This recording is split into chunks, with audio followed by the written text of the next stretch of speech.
Hey, how's it going, guys? Welcome to Cryptocast, your source for all things cryptid related, unknown, and paranormal. I'm your host, Parker, and welcome back to another Mythical Menagerie. I want to thank you guys so much for the overwhelming support that I have received from you guys last time. Got my stuff back in this new studio. Might have to move Nessie over a little bit because, I don't know, I kind of block a lot of this stuff off, but we got it all set up. So, thank you guys again so much for the overwhelming support from last week's Mythical Menagerie. It meant the world to me, and I'm glad you guys are enjoying the series. I'm glad you guys are enjoying the music in the background. Again, link for that will be in the description below. So last week we talked about the Chimera, a creature from ancient Greece. Now we're going to be talking about sort of, I guess you could consider this one like a chimera-like creature, but this time we're traveling all the way from Greece to Egypt. So today we're going to be talking about Ammut the Devourer.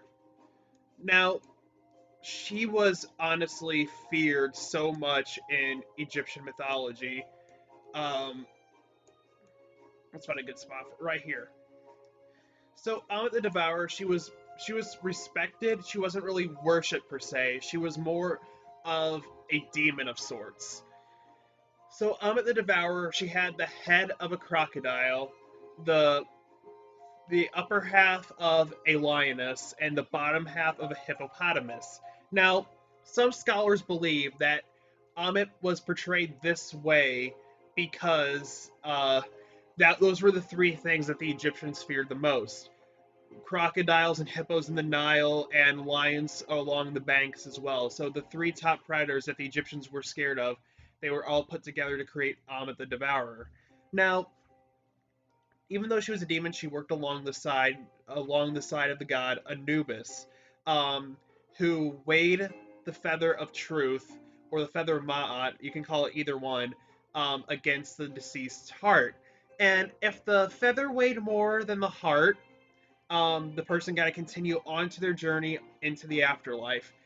And if the heart weighed more than the feather, the Ammut the Devourer would eat the heart, and their journey into the afterlife would just stop right there. Ammut the Devourer, she was so feared, honestly. Like, she was really feared. She's in the Egyptian Book of the Dead and everything, and some people, they tried to live their best lives just so they would not, so the feather would not, their heart would not weigh more than the feather.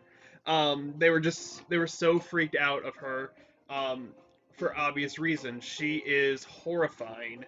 She's she's very interesting though, like just her lore and like why she's there.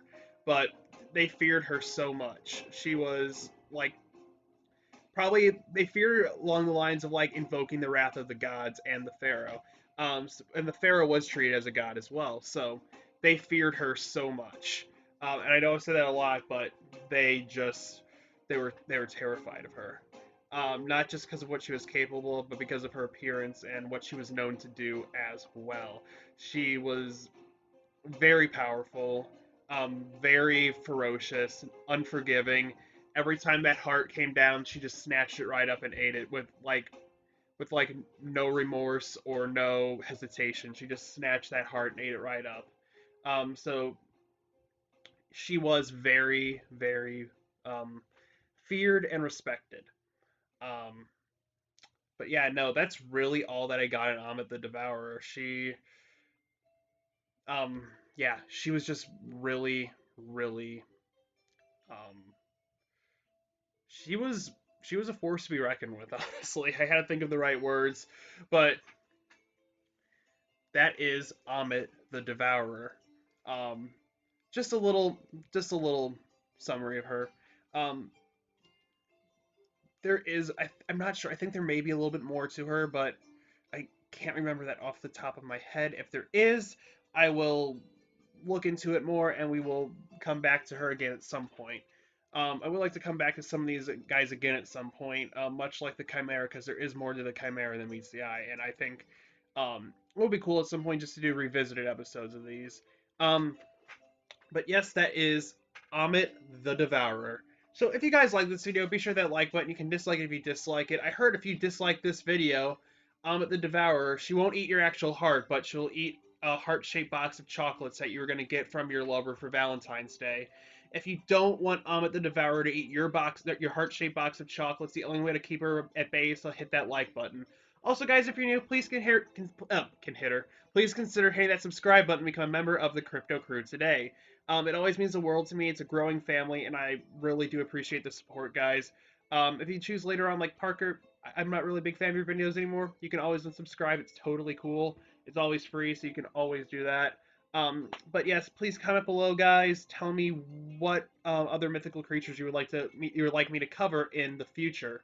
I'm willing to go all over, so please, I would love to hear from you guys. Um, also, check out my links in the description below. Two Discords, one for ghosts, one for cryptids. Join either one of those. Um, I got all the social media that I would love for you guys to check out as well. I got all this up, but there is a lot of white space on the wall. So if you guys if you guys would like to send me some fan art and are willing to do so, just email it to me at cryptidpodcasts@gmail.com. Link emails in the description as well, and I will shout you guys out, and your artwork will be immortalized on the wall in the back. So, with that being said, guys, thank you so much for coming out to this mythical menagerie today. Um, I hope you guys have a great rest of your week. And yep, just be safe out there. But yep, you have been watching Cryptocast. I've been your host, Parker. Stay spooky, and I'll see you guys tomorrow with a brand new Cryptocast footage review. Until then, guys, I will see you next time. Take care, guys.